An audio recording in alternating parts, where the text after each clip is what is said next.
Olá, nossa audiência! Estamos aqui mais uma vez para mais um bate-papo no nosso podcast Tem a Ver com Saúde. E hoje eu estou aqui com o Dr. Jean Vieira. Hoje a gente vai conversar um pouquinho sobre educação e ensino em medicina. O Dr. Jean, ele é médico especialista em medicina do trabalho pelo HC de Porto Alegre. Possui MBA em gestão de saúde, que é SMS e inovação em medicina. Ele também é empresário e possui empresa de consultoria na área de educação e de gestão em saúde. E hoje também é o atual diretor da Inspirar Med. Dr. Jean, seja muito bem-vindo aqui no nosso podcast. Muito obrigado pelo convite, pela oportunidade. É um prazer estar aqui. Que bom, que maravilha. Vamos começar então perguntando. A gente sempre tem, pessoas aqui no nosso podcast que ou através da sua atuação ou história de vida tem muito para contribuir aí com a saúde, né? E no seu caso, a medicina. Por que o senhor escolheu a medicina? Eu acho que a medicina me escolheu, na verdade. Eu nunca tive uma influência em casa, por exemplo, como é muito comum, né? Ter um médico na família que acaba influenciando, um pai, uma mãe, tem uma clínica ou tem um hospital na família e, enfim, a gente cresce querendo trabalhar lá. Não tive médicos na família, vim de uma família muito simples, mas sempre com um direcional assim de que a gente precisava, eu e meu irmão, tenho um irmão mais velho, sermos profissionais liberais, autônomos, né? E desde pequeno eu sempre gostei de mexer com bicho, abrir bicho, ver como é que era por dentro. Quando um amiguinho na escola se machucava, eu, em vez de sair correndo, né, eu queria ir lá ver o sangue, ver o ferimento, ver como é que era o curativo e tal. E eu sempre gostei muito de estudar. Então eu acho que na medida em que eu fui crescendo, eu fui me identificando, né, com o estudo e com essa coisa da biologia, né, de como que o corpo humano funciona e tal. Fiz alguns cursos vocacionais ali, que são normais dessa época ali, pré-vestibular e tal, e realmente era isso que eu queria, né? Então acho que desde pequeno tinha essa curiosidade, depois foi formando esse desejo realmente de ter essa profissão. E hoje o senhor está há quanto tempo na medicina já? Eu tenho de formado 18 anos, eu me formei em 2005, exatamente, 18 anos. Uhum. E hoje, se a gente fosse falar então de como está a situação de medicina no nosso país. Hoje, se a gente for falar na nossa população, a gente tem uma proporção de quantos médicos a gente tem para os habitantes do nosso país? Sim, a gente tem um estudo feito por uma equipe de pesquisadores da USP, que é responsável por lançar demografia médica no Brasil. E a nossa última demografia foi de novembro do ano passado. É recente? É recente, super recente. E que demonstrou uma densidade de médicos por milhão de habitantes em crescente. Então a gente hoje tem quase 3 médicos, né, por milhão de habitantes. E a gente deve chegar aí nos próximos anos a passar de 4, né? Então a gente tem uma população de médicos muito grande no Brasil. Apesar de haver disparidades da distribuição desses médicos pelo Brasil. A gente tem uma concentração muito grande, né, desses profissionais no sul, sudeste, e uma carência muito grande em regiões do nordeste, norte e centro-oeste. E mais nas capitais também. E mais nas capitais, onde, assim, as escolas médicas mais tradicionais estão, onde os melhores recursos estão, principalmente em termos de tecnologia, tá? Nós temos um movimento muito forte, inclusive, se eu não me engano, foi dia 4 de outubro agora, foi lançado um edital pelo governo, pelo Ministério da Saúde, para abertura de novos cursos de medicina, para atender cerca de 10 mil vagas, para formar 10 mil médicos nos próximos 10 anos, para justamente atender essa distribuição que é desigual, né, em termos de geografia. Então a gente tem muitos médicos concentrados, mas uma população muito carente em saúde, que precisa sim ser atendida, mas o ponto de atenção, e que inclusive é um ponto de muita preocupação do Conselho Federal de Medicina, é o repúdio à abertura indiscriminada de cursos de baixa qualidade, né? Então, pensando na educação médica, a gente talvez não esteja tão preparado no Brasil para ter tantos cursos com uma qualidade, né, questionável. A gente tem cursos, inclusive tradicionais de medicina, que têm, né, suas várias dificuldades, né? Então, novos cursos onde a gente tem uma carência de profissionais capacitados para serem docentes, inclusive, desses cursos, em regiões com menos recursos tecnológicos, tanto educacionais quanto de assistência, né, hospitais e tal, para o aluno aprender, por outro lado, é uma grande preocupação que a gente tem hoje nesse cenário, né, no Brasil. E se a gente fosse pensar, então, estamos hoje em 3 por milhão, vamos chegar a 4, existe um número ideal? A gente está muito longe do que é o ideal? Ou estamos perto? Não existe um ideal, né? Existe uma proporcionalidade de médicos distribuídos de acordo com a quantidade da população. Então, se a gente tivesse hoje um país com uma população também bem distribuída, né, no Brasil, a gente poderia ter uma densidade de 2, uma densidade de 3, atendendo muito bem. Um fator determinante para que isso tudo funcione é o sistema de saúde pública, que promova acesso, que promova a equidade do acesso, que promova a integralidade da assistência, que promova a universalidade da assistência. Então, nós temos um modelo SUS maravilhoso, né? Na teoria é maravilhoso, na prática funciona muito bem em alguns polos, mas isso não é um padrão para todos os lugares do Brasil. Então, na minha opinião, não adianta abrir um excelente curso de medicina no interior da Amazônia se eu não tenho unidade básica de saúde, ou até tenho uma unidade básica de saúde e não tenho médico para trabalhar lá. Né? Então, não é somente a abertura de novos cursos ou a melhor distribuição dos médicos do Brasil. O sistema de assistência à saúde e de acesso à saúde, isso falando só em saúde pública, né? Saúde privada é ainda mais desafiador o cenário. Precisa andar junto, né? Uma coisa que precisa estar lado a lado, senão não funciona. E existe também uma questão, doutor Jean, que assim, uma coisa é você se formar médico, né? Mas depois que você se forma médico, você também vai atrás de uma especialidade, né? Se a gente fosse falar hoje das especialidades que a gente tem na medicina, são quantas, mais ou menos? Eu não vou saber te precisar quantas, mas nós temos aí com certeza mais de 30, 40 especialidades reconhecidas pela Associação Médica Brasileira. O que é bastante importante, né? Precisa ser reconhecida, né? Existem duas possibilidades, né? O médico, ele pode ter uma especialidade, ele pode se graduar, terminar a faculdade e buscar uma especialidade médica, onde ele vai fazer um curso de pós-graduação ou ele vai fazer uma residência médica e vai ter aquela especialidade. E existem áreas de atuação médica. Por exemplo, nós temos hoje na Inspirar um curso de pós-graduação em medicina hospitalar. Medicina hospitalar não é uma especialidade médica, é uma área de atuação, né?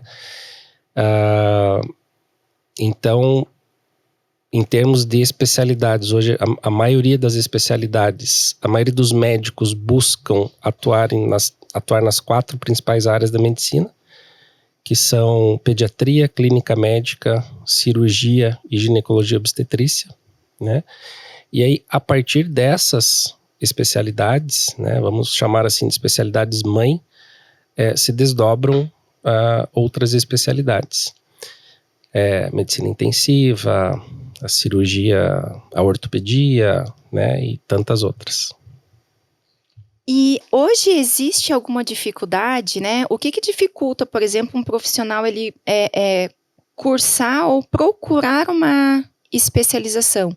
Isso vem muito do estímulo do local onde ele mora, onde ele atua ou para onde ele quer ir?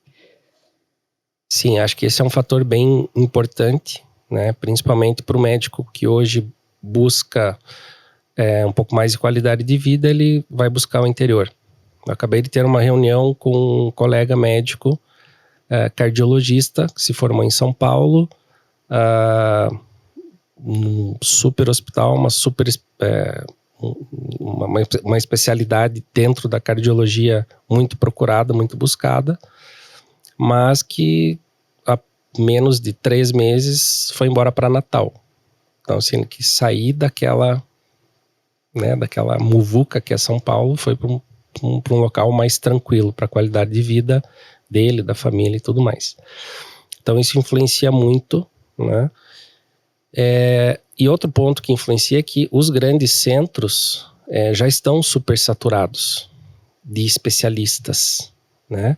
De subespecialistas, aquela especialidade, por exemplo, eu vou lá fazer ortopedia. Eu sou especialista em ortopedia, mas eu quero me especializar em tornozelo, pé e tornozelo. Então, vou fazer uma subespecialidade em pé e tornozelo.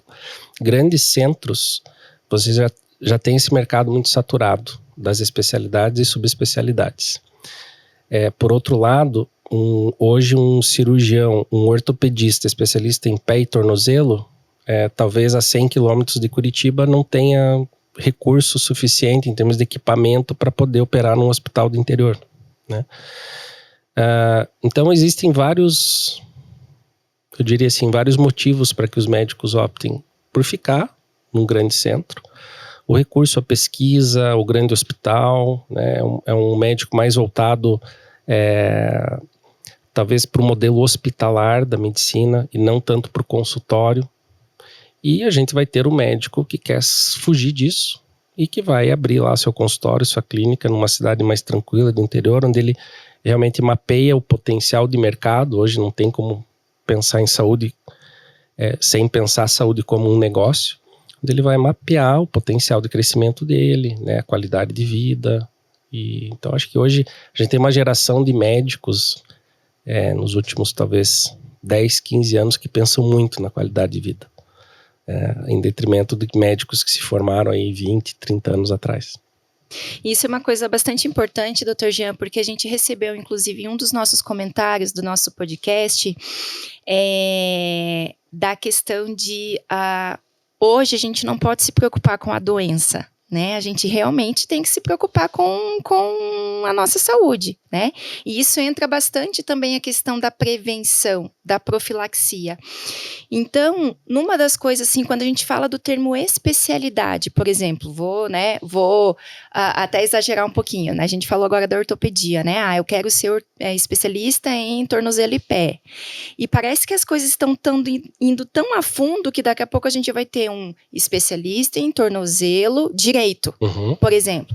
Mas a pessoa que precisa desses cuidados, que é o beneficiário, que é o paciente, muitas vezes não deixa ele um pouco meio que distante do médico, porque é o seguinte: a gente tem esses especialistas que atuam muitas vezes com isso, mas será que a parte generalista não fica para trás? E aí, na hora de cuidar da prevenção, pensar em qualidade de vida, isso não acaba ficando de lado um pouquinho? É bem interessante esse comentário e totalmente pertinente para o cenário que a gente enxerga saúde hoje no mundo todo. A lógica dos modelos de saúde hoje no mundo é centrada na doença. É centrada no custo da doença, na doença enquanto geradora de oportunidades de pesquisa, de aprendizado, a doença que fomenta pesquisas e laboratório, a indústria farmacêutica para tratamento. E, como você falou, essa fragmentação da pessoa, ela gera o colapso de todo o sistema de saúde. Estados Unidos passou por isso, alguns países da Europa passaram por isso, e o Brasil está passando por isso. A gente não pode fragmentar uma pessoa. A gente tem que ver a pessoa como um todo. Inclusive questões sociais, os determinantes sociais da saúde. E isso é a premissa da atenção primária em saúde, que por sua vez tem o seu pilar maior, a prevenção, né? A atenção básica, a medicina preventiva.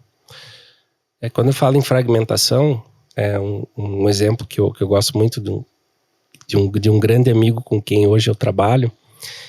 Ele é dentista e ele diz assim: parece que a boca não faz parte do corpo. Qual é o médico que você vai que pergunta para você como que está a sua saúde bucal, né? Existem dezenas de estudos mostrando que a doença periodontal é uma doença inflamatória que interfere negativamente na inflamação do organismo como um todo. Isso reflete em custo de saúde. Por exemplo, um paciente diabético internado numa unidade de terapia intensiva sem saúde bucal, ele chega a custar 40% a mais para o sistema. E até uma das situações a gente tem, eu falo, né, por causa da minha formação do intensivismo, mas a gente fala bastante da atuação do odontologista dentro da UTI também, né? Se a gente for ver, não são todos os hospitais que têm o profissional odontologista ali dentro. Exato. Então, a lógica da saúde ou do sistema de saúde tem que ser centrado na saúde. E a saúde centrada na pessoa, não num pedaço da pessoa. E aí é que entra a importância da atenção primária, a importância do médico generalista, a importância do médico numa consulta, fazer uma boa anamnese, fazer um bom exame físico. Recentemente eu teve um post num dos grupos de médicos que eu participo, assim, era uma figura, daquelas figuras que representam o Velho Oeste, onde se grudavam nas paredes a foto do bandido, se perguntava onde está, né? Procura-se. Procurado. Né? O post dizia assim: procura-se a relação médico-paciente. Ela se perdeu, porque justamente existe uma distância entre o médico e o paciente, porque o médico ele vai ver o tornozelo esquerdo, o tornozelo da pessoa, né? Tem muitos médicos que são especialistas que não usam estetoscópio. Tem muitos médicos hoje que atuam em consultório que não usam mais jaleco. Não que isso seja essencial para que a gente identifique a qualidade ou não no médico, mas faz parte, né? Então a gente precisa resgatar isso. Precisa resgatar para que a lógica da saúde, dos sistemas de saúde públicos e privados no mundo todo, e o custo da saúde, né, ele seja controlado. Até porque se a gente fosse pensar, a gente até vê hoje, até em filmes e novelas que relatam, né, as realidades mais antigas, antigamente o médico ia na casa do paciente, né, e aí ele que levava todo o arsenal ali. E o senhor comentou, né, acabou fazendo algumas comparações. Nós estamos muito atrás de países da Europa, dos Estados Unidos, nessa parte de formação, de especialização dos médicos aqui? Não, eu acredito que não. Inclusive, a gente tem alguns centros de especialidades que acabam atraindo muitos médicos de fora do Brasil para virem para cá, inclusive Curitiba. Em Curitiba isso acontece. Recentemente a gente teve uma experiência em casa mesmo, onde a gente precisou ir num médico especialista e tinha uma médica fazendo um fellow, uma médica italiana fazendo um fellow com ele, né? Então nós temos não só recursos, nós temos hospitais, nós temos médicos, pesquisadores, a gente tem muita boa ciência, e a gente tem assim, muitas referências, né? Então o Brasil é referente em muitas coisas. Curitiba, por exemplo, o Hospital Horácio Guertner, né? Um hospital mundialmente conhecido, o Hospital do Trabalhador, que é um hospital referência em trauma, um hospital mundialmente reconhecido e conhecido pela sua expertise em trauma. O próprio Hospital Pequeno Príncipe, né, uma grande referência em pediatria Brasil afora. Mas ainda eu acredito que pela talvez até pela própria falta de incentivo da carreira médica dentro do SUS, né, por toda a questão da conexão conflituosa do médico com a saúde privada, com os planos de saúde. Muitos médicos acabam se evadindo daqui e buscando, né, alguma coisa, né, fora, não só para se aprimorar, se especializar ou, né, melhorar sua qualificação, mas também para buscar um pouco daquilo que a gente falou mais atrás, né, da própria qualidade de vida, que aqui se enxerga limitado, né, não tem mais para onde crescer, até porque a população, né, não consegue pagar, ou o SUS não paga direito, não remunera direito, às vezes até recebe um bom valor, mas atrasa 3, 6 meses o pagamento. Então, isso tudo é muito desafiador, né?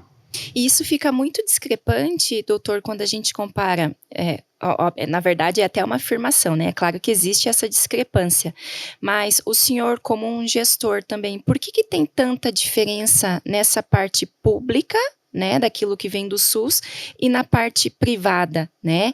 Na parte privada ela entra apenas a questão que é o processo em que cada operadora de plano de saúde utiliza, né, para a sua gestão,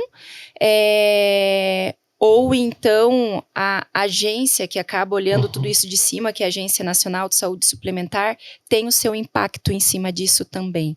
Por exemplo, por que um paciente demora tanto para conseguir, às vezes, a consulta com o especialista, ou o procedimento cirúrgico com o especialista, ele não consegue na pública, daí ele de repente começa a pagar um convênio, mas pagando o convênio aí entra questão de carência do plano, e mesmo assim, quando sai da carência, demora para conseguir a consulta.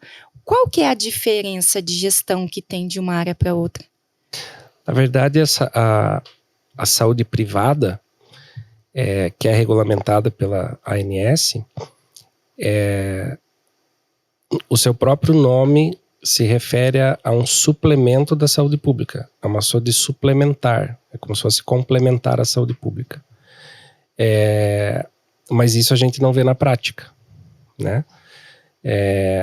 A gente vê um sistema de saúde público, né, um SUS com um modelo extraordinário, que é aplicado em países da Europa, da América do Sul, e que funcionam muito bem.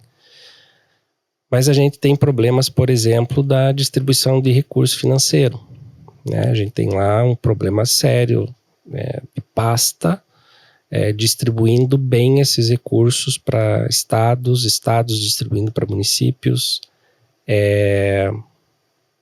A gente tem um sucateamento muito grande desse recurso, né? Recurso que é subutilizado, ou uma supervalorização de alguma obra, alguma coisa assim, que acaba desviando, né, o recurso que era, por exemplo, necessário para uma farmácia popular, vai para o superfaturamento de uma obra de um hospital. Então a gente tem uma série de problemas políticos, econômicos e de gestão, né?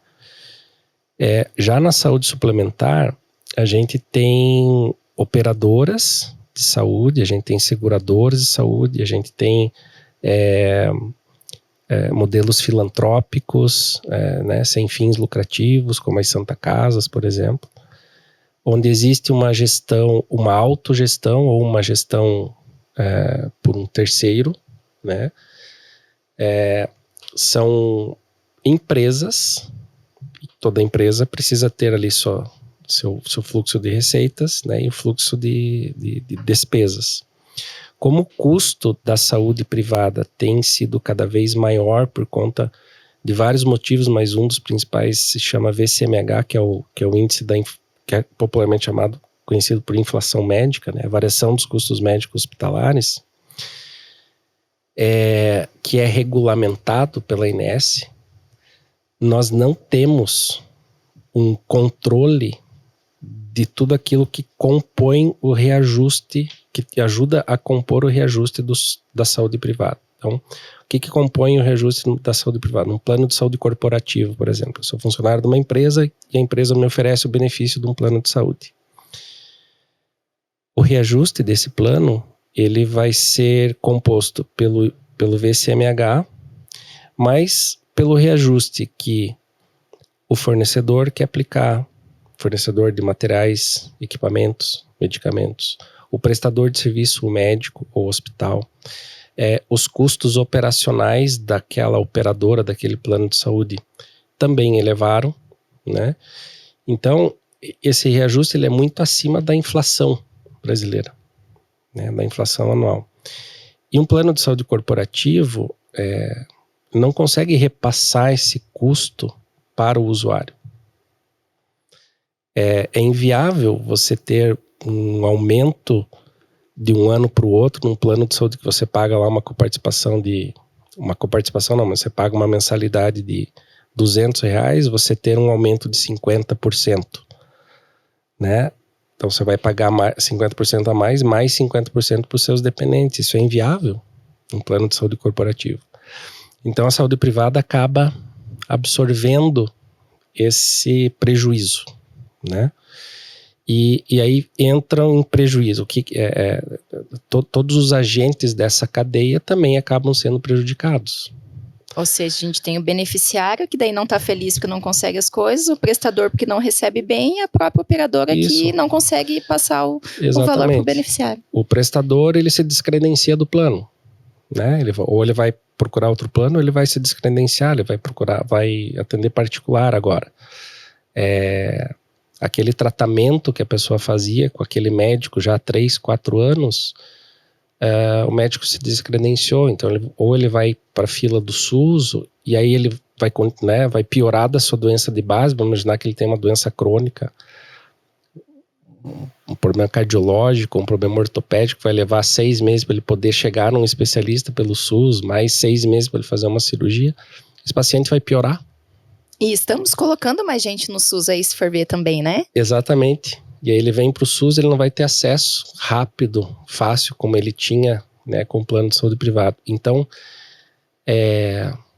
eu diria que hoje a grande diferença, né, entre a saúde pública e a diferença privada é que, a semelhança é gestão, problema de gestão, e aí a grande diferença é um modelo extremamente funcional no SUS, mas com problemas de gestão política e econômica, e no sistema privado um modelo de gestão muito mais factível, né, muito mais realizável, vamos dizer assim, mas com dificuldades, né, num cenário onde tem muitas operadoras, a inflação médica, né, ficou alta, e principalmente no período de pandemia, muitos entrantes nesse mercado, né, e pouca capacidade de atender, né, uma população com saúde privada tão doente. E a gente está conseguindo resgatar agora, doutor, se a gente pensar assim, né, na questão da pandemia, né, enfim, no susto, então a gente acabou voltando os olhos principalmente para a parte de intensiva, pneumológica, as cirurgias agora, né, estão voltando, a gente vê inclusive casos muito mais graves, né, do que antes. A gente está conseguindo resgatar isso, ou seja, a medicina está dando conta de operar os pacientes na hora certa, as especialidades, as consultas estão conseguindo ser marcadas na hora certa, a gente conseguiu resgatar isso? Eu acho que isso conecta com o que a gente acabou de conversar. O que aconteceu da pandemia para cá? Primeiro, durante a pandemia, houve um congelamento dos reajustes dos planos de saúde, né? Mas já era esperado que quando esse período de congelamento se encerrasse, os planos de saúde iam querer correr atrás do seu prejuízo, né?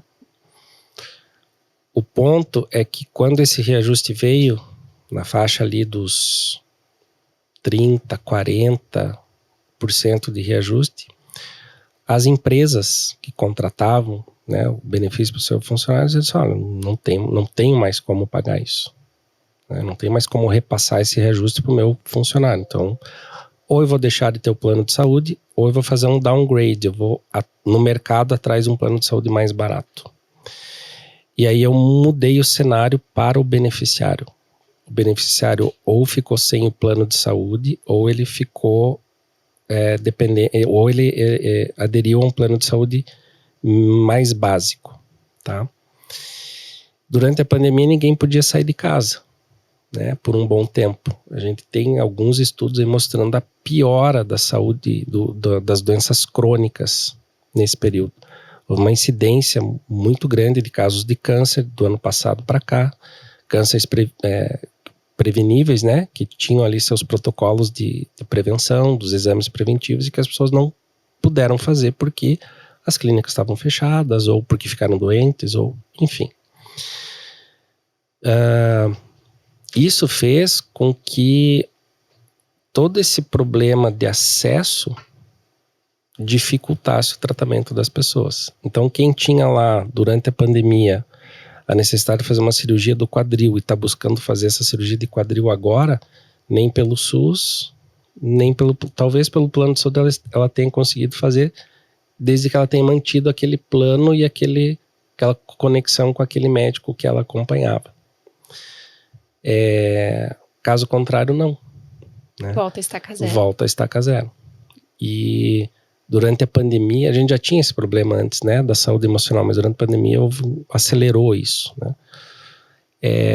Imagine que milhares de pessoas, milhões de pessoas não ficaram sem acesso ao seu psiquiatra de base, está dependendo do CAPS, do SUS, né? Ou está dependendo do médico generalista lá no postinho de saúde.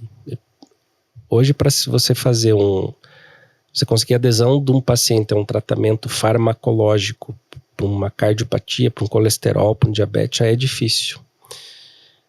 Porque depende muito da relação de confiança que se estabelece. Quando a gente fala na saúde emocional, essa relação de confiança transcende a prescrição médica, né?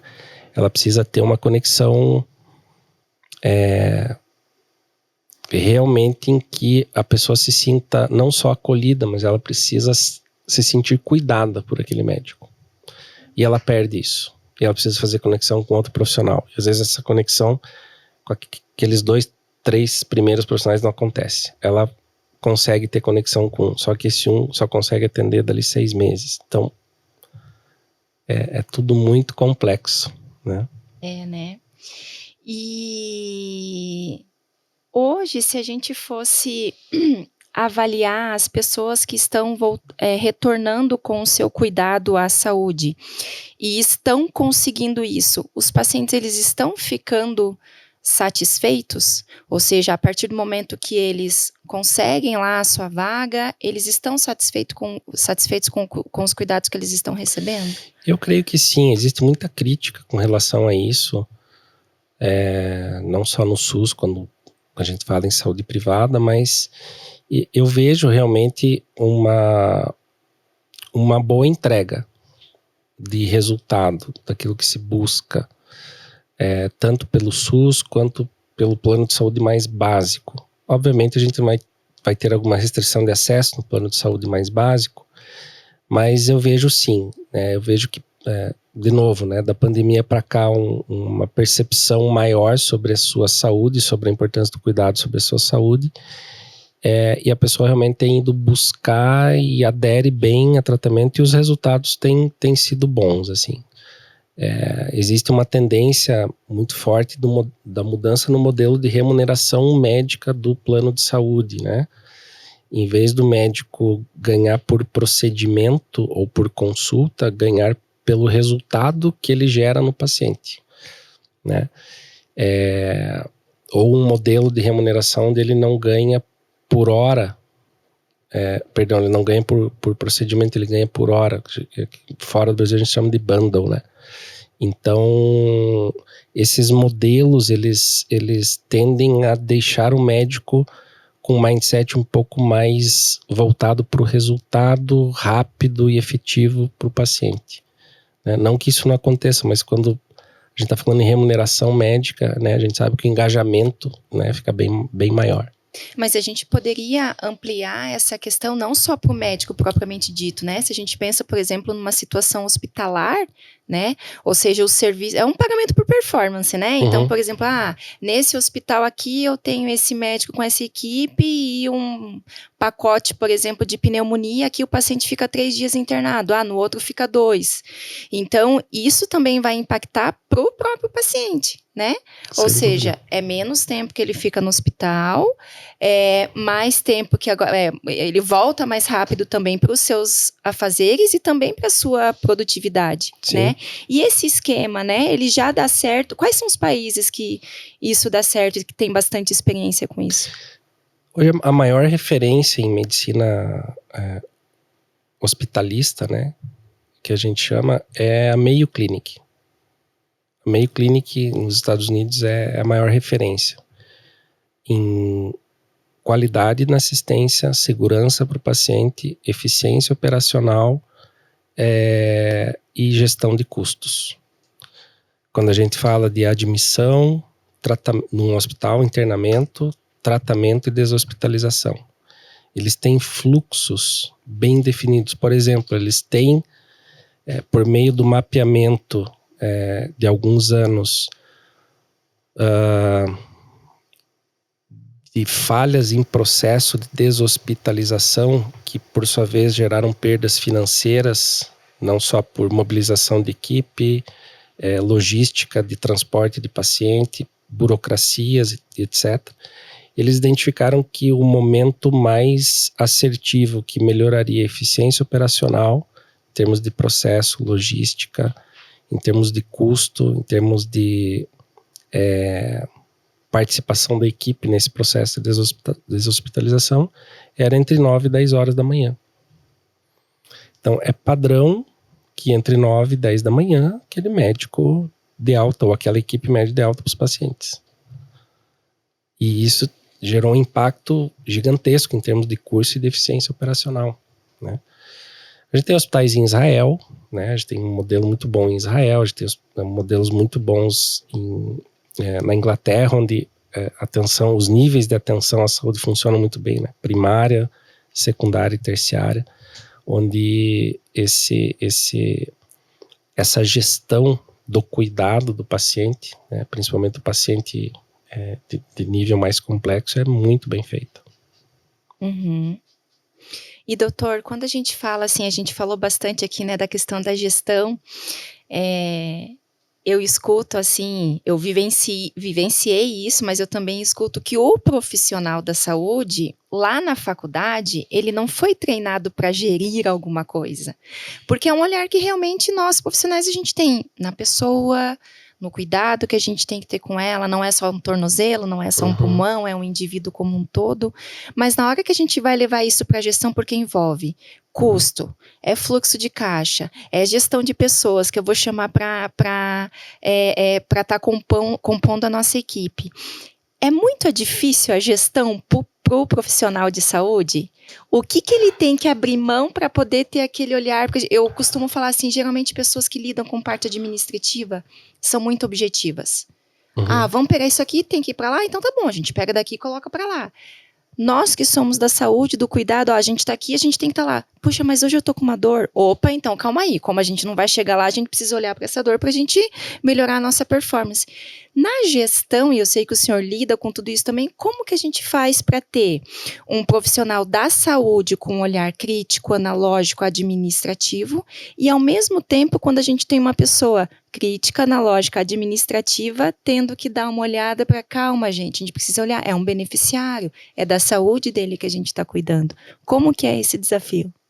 Eu até, quando você começou a tua pergunta, eu dei uma risada aqui, porque comigo foi muito engraçado isso, né? E com certeza para outros colegas, e ainda é engraçado porque a gente não tem isso na graduação, né? Eu saí da faculdade sem saber quanto que eu ia pagar de imposto para eu abrir um consultório. Eu fiquei 6 anos na faculdade, né? Então a gente tem gestão ou administração ou bases de administração em pouquíssimos conteúdos de cursos de graduação em medicina no Brasil, pouquíssimos. Fui para residência, né? Fiz residência em medicina do trabalho, que é uma área um pouco mais, vamos dizer assim, de liderança, de gestão. me frustrei, porque na residência eu tive que buscar pelo meu próprio interesse, saber disso. Desde o começo eu entendi que o médico do trabalho é um gestor, então durante a residência comecei a fazer o MBA em gestão, né? Porque eu entendia, né? Eu via a rotina dos gestores do hospital de clínicas lá em Porto Alegre. Primeiro que eu gostava daquilo, né? Não só o coordenador ali da área onde a gente fez a residência, o Dr. Damasio, mas assim, do Torelli, que era na época o presidente do hospital, que hoje é uma grande referência, para mim, uma grande referência em estratégia, em gestão.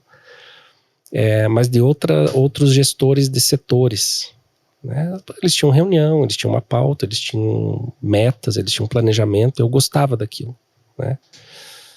Então, a gestão, acho que para todo profissional de saúde é uma carência na graduação. Então, acho que para virar essa chave, a gente tem que melhorar a educação na base do profissional de saúde, lá na graduação.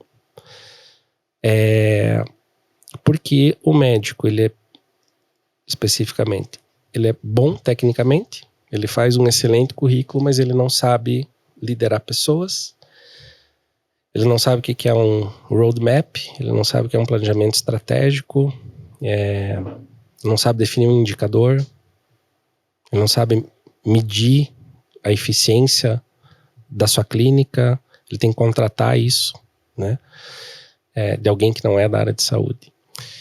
Então, acho que esse é um ponto, é a educação médica na base, se não na base, na pós-graduação, em liderança e em gestão. Por outro lado, o gestor, né, como você perguntou, que não é da área de saúde, como que ele faz essa conexão para o entendimento da assistência, né? De novo, conexão, alianças estratégicas. Então, um bom gestor, um bom executivo que não é da área de saúde, ele precisa se aproximar daquele médico que é técnico, mas assim, que não sabe fazer gestão com pessoas, não sabe liderar, né, tem essa dificuldade. Os dois precisam se entender, né? Então, acho que esse é o caminho. Precisa misturar. Hoje, ainda precisa, né, misturar esses dois públicos. A minha expectativa, e aí é o que me move de uns anos para cá, é ensinar médicos a serem líderes e serem gestores, né? Porque isso me ajudou muito na minha carreira, enquanto médico do trabalho dentro de empresas, depois como consultor, né? Porque facilita muito tomada de decisão, facilita muito você justificar um investimento, facilita muito você justificar um retorno sobre o investimento, um valor sobre o investimento, a mudança de cultura de saúde dentro de uma organização. Se você não tem fatos e dados, indicadores tem várias metodologias, mas eu gosto muito do WCM, que é o World Class Manufacturing, que é da indústria, né? Você justificar mudanças por meio da inteligência de perdas, você identificar os seus desperdícios para fomentar subsídio para novos investimentos. A gente não tem isso, né? A gestão da qualidade, que é uma coisa muito importante no hospital, é pouco praticada, né, pelos médicos principalmente, né? Então acho que esse é o caminho, né? A educação sempre vai ser o caminho. A gente precisa, às vezes, abrir mão um pouquinho do nosso jeitinho para pegar um pouquinho da habilidade do outro, né? Doutor Jean, a gente vai entrar num momento agora que a gente chama no programa, que é o momento O que tem a ver. Então, eu vou lançar algumas perguntas e o senhor responde para mim o que tem a ver com isso. Então, vamos lá. O que tem a ver com cuidado?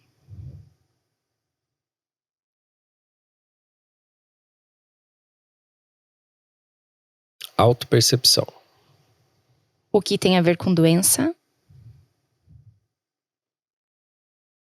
Falta de cuidado. O que tem a ver com prevenção?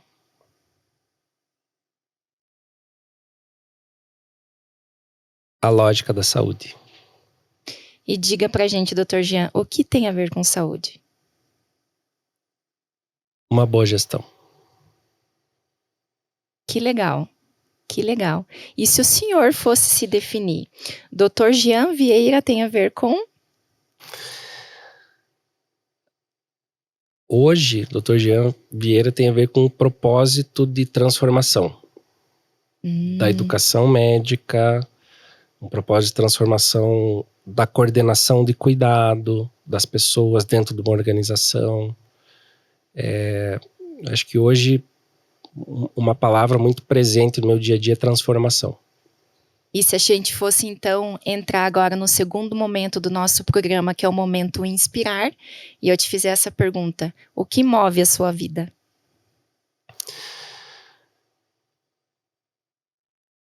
Como professor, o que move minha vida é um aluno chegar no final de um módulo, ou chegar no final de um curso, ou de uma mentoria que eu dê, e ele me retribuir com um reconhecimento assim: superou minhas expectativas.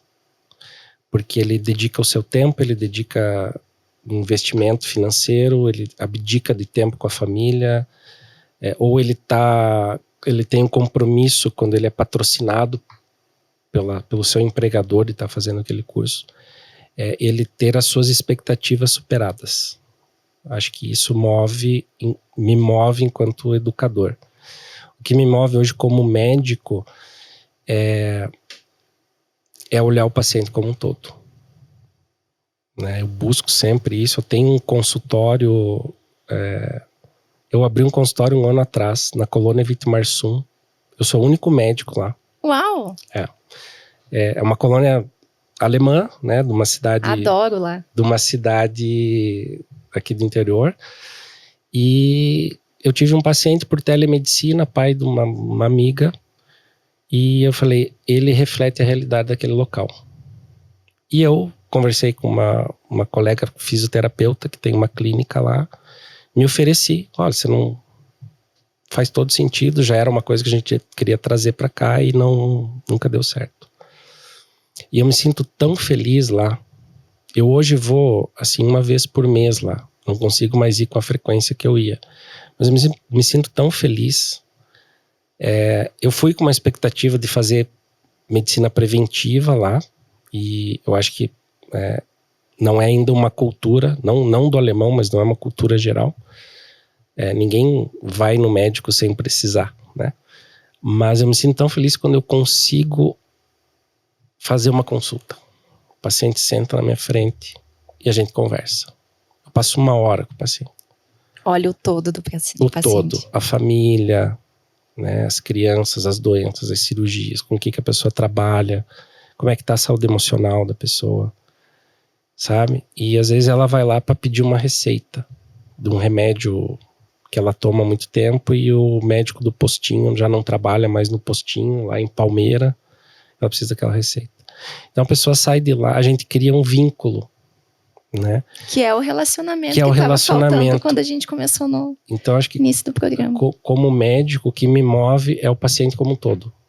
A pessoa, não a doença ou aquele fragmento, né? A queixa principal é o paciente, é a pessoa. Que coisa boa. Doutor Jean, vou abrir o espaço agora para o senhor dar as suas considerações finais aí, o que você gostaria de deixar para quem está nos ouvindo. Poxa, primeiro que foi muito legal, né, participar. Uma experiência... Eu tô tendo experiências aqui na Inspirar muito incríveis, assim, né? A gente que tá lá em sala de aula, e também minha história com a Inspirar é bastante longa. Passei pelo momento presencial, depois o online, e agora com essa posição de gestão, esse pessoal aqui do marketing, da comunicação, eles... Acho que o que move a vida deles é tirar a gente da nossa zona de conforto, assim. Porque eu tenho tido experiências muito legais, né, aqui. Então essa foi uma experiência, né, bem bacana. Agradeço mais uma vez aí o pessoal e vocês todos aí pela oportunidade. Eu acho que a gente tem hoje, enquanto Inspirar Médio, um compromisso muito grande com a sociedade, sabe? Eu deixei isso bem claro, assim, pro Espiridião, pro Marcelo, pra Angélica, que a gente precisa entregar para a sociedade médicos especialistas com a mesma qualidade, com o mesmo compromisso, com o mesmo comprometimento que nós entregamos por mais de 25 anos, que nós temos entregado. Excelentes fisioterapeutas, excelentes outros profissionais de saúde. Porque a sociedade precisa de um médico qualificado, tecnicamente, mas precisa de um médico com um olhar mais humanizado. Eu acho que isso ficou muito claro do jeito que eu sou e que vocês conheceram aqui, né? Eu coloco muita humanização naquilo que eu faço. Então eu quero trazer isso para dentro dos nossos cursos de pós-graduação. E a gente é muito preocupado com as tendências de mercado. Então, a gente é muito atento com o que está acontecendo. A medicina digital, a medicina do estilo de vida, o envelhecimento, a saúde da mulher, a saúde emocional. Então, a expectativa, né, com a Inspirar Med é muito grande. Eu acho que a gente tem um campo muito fértil aí pela frente. A gente tem muito a aprender, mas a gente tem muita vontade de fazer, né? Então, eu acho que o público pode esperar aí a Inspirar em breve, né, com a Inspirar Med em breve, como uma marca muito competitiva, né, principalmente com os grandes players da educação médica no Brasil, porque a gente está buscando muita qualidade, um compromisso muito grande dos coordenadores, né, com o corpo docente, com a qualidade das ementas.